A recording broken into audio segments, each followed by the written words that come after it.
Hola, ¿qué tal?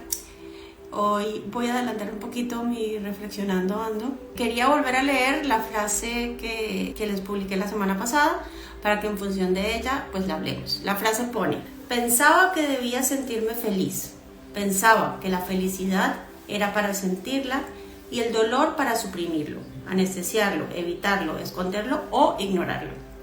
Pensaba que cuando la vida se complicaba era porque había hecho algo mal en algún tramo del camino. Es un fragmento del libro Indomable de Glennon Doyle que no tiene desperdicio. Creo que es de los libros que más subrayados tengo y es la segunda vez que lo leo.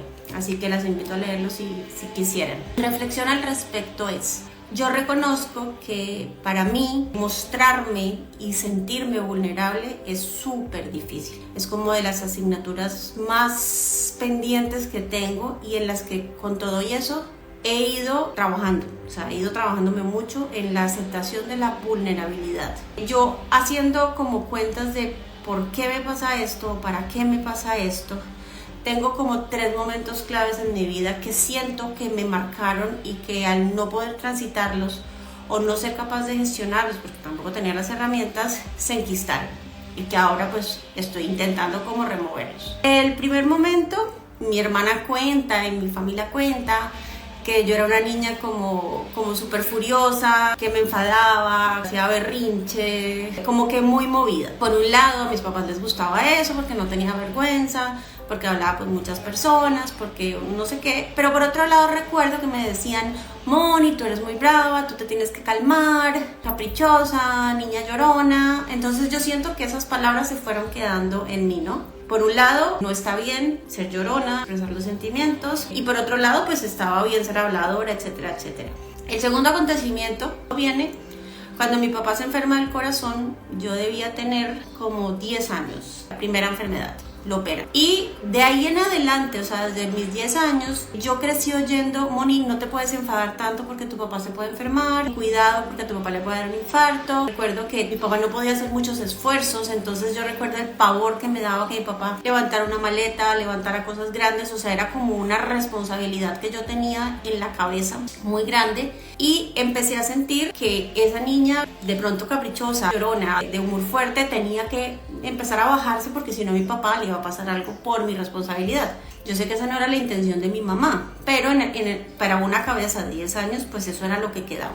Ahí creo yo que empecé a intentar reprimir un poco lo que sentía. Y después, para rematar, primero se muere mi mamá cuando yo tenía 24 años y la sensación de soledad y como el dolor fue impresionante, ¿no? Son cosas que uno no puede describir. Y en ese momento se me pedía también desde el amor y desde la comprensión que yo estaba estudiando psicología, que yo era capaz de manejarlo, que tranquila. Entonces yo siento que desde ahí me creé una coraza. Dije, vale, pues si yo estoy estudiando psicología, esto tenía que pasar, pues yo lo tengo que afrontar. Creo que esa fue la primera vez en que yo sentí tantísimo dolor y al mismo tiempo como una responsabilidad. Nadie me la puso, pero yo la sentía. Pasaron los años, yo me volví una niña tranquila, buena, que no peleaba ya. El temperamento me cambió. Me di cuenta que tenía que encajar, que de pronto esa manera de ser, como de enseñar las cosas, pues no era la adecuada. Entonces, bueno, empecé a encajar y la verdad me fue bastante bien. Pero terminamos en la guinda cuando a los 4 años de la muerte de mi mamá se muere mi papá. Y entonces creo que ahí sí sentí la vulnerabilidad absoluta y sentí que estaba sola, que ya no me iba a poder mostrar ante nadie vulnerable ni triste. Entonces creo que ahí sí creé yo esa coraza tan grande con la que he venido como transitando estos últimos años, en las cuales la verdad yo no me permitía sentirme mal. Si a mí la gente me preguntaba, mucha gente que me quiere: Moni, ¿cómo estás? Bien, súper bien. Decir mal, decir esto me duele, decir esto me preocupa, era inviable en mí. Por el contrario, yo era la que siempre escuchaba, la que siempre estaba atenta a todos, porque en el fondo sentía que yo tenía que ser la fuerte. Ese era el papel que me había tocado en la vida. Hace casi 5 años empecé como en un proceso de transformación en el cual lo primero que me di cuenta es que debía ser, y para poder ser tenía que sentir. que si yo no sentía, si yo vivía anestesiada, pues era muy complicado ser. Entonces recuerdo, lo que les voy a contar es absurdo, pero hace 3 años vino mi hermana con mi cuñado y estuvieron unas vacaciones aquí. Yo recuerdo cuando los dejé en el aeropuerto para despedirme, que paré el coche y me puse a llorar. O sea, me puse a llorar. Yo casi nunca lloro, o sea, no saben lo que a mí me cuesta llorar. Me puse a llorar y me sentí frágil, y ese día sentí que podía sentir y que esa tristeza que yo estaba sintiendo era válida. Y recuerdo que tenía pacientes por la tarde y me permití escribir y decir: no me siento preparada, no me siento bien, si pueden cambiemos la cita, anulémosla. Todo el mundo me respondió que sí, o sea, nadie me puso problema. Recuerdo que fui a la casa de una amiga y me dijo: ¿cómo estás? Y le dije: muy triste, muy triste.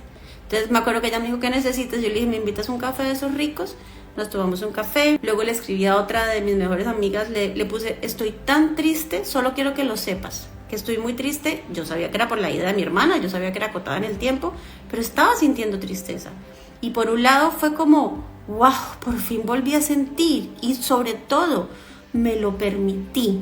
Entonces esta reflexión va a, sencillamente siento que para poder ser tenemos que sentir, y tenemos que sentirlo todo. Tenemos que sentir lo bonito, tenemos que sentir lo regular, tenemos que sentir lo malo. Yo creo que la clave está en aprender a atravesarlo, entender que hace parte del camino, y que a veces entre más intentamos como suprimirlo, voltearle la mirada, se vuelve más grande, y es más complicado de gestionar. A mí me ha ayudado mucho la terapia. Me ha ayudado mucho la escritura, y sobre todo me ha ayudado mucho sentir a mi cuerpo, ¿no? Permitir que ese dolor salga, que ese nudo en el estómago, cómo se siente, para qué necesito. Todavía estoy en el camino, créanme que no es una cosa de un día para otro, pero los invito a que expresemos los sentimientos, a que no le tengamos miedo. Es que al final todos somos vulnerables, ¿no? Y yo he aprendido que en la medida en que yo hablaba, o en la medida en la que hablo, porque les digo que todavía no es lo que más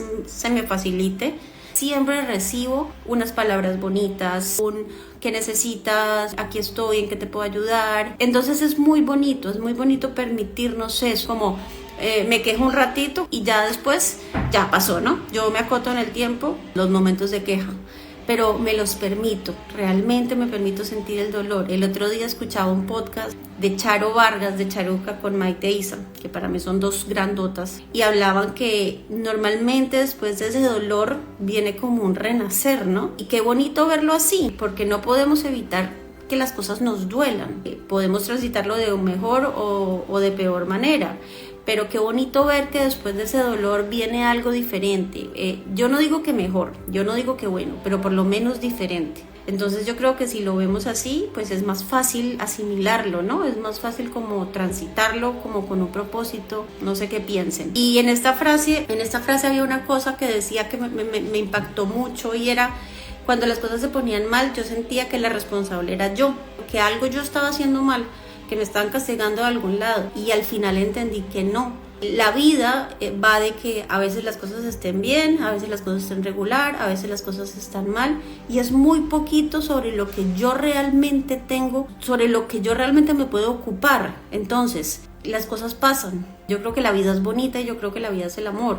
Entonces, pues sí, pasan cosas malas, pasan cosas que todos transitamos de manera diferente, que no siempre son bonitas, pero no son como castigos divinos. Yo no creo en eso. Yo creo que el universo es bonito y que está a nuestro favor. Era mi reflexión. Es un camino, lo estoy transitando. Hay momentos en que lo llevo mejor, en que me abro más fácil. Hay momentos en que no.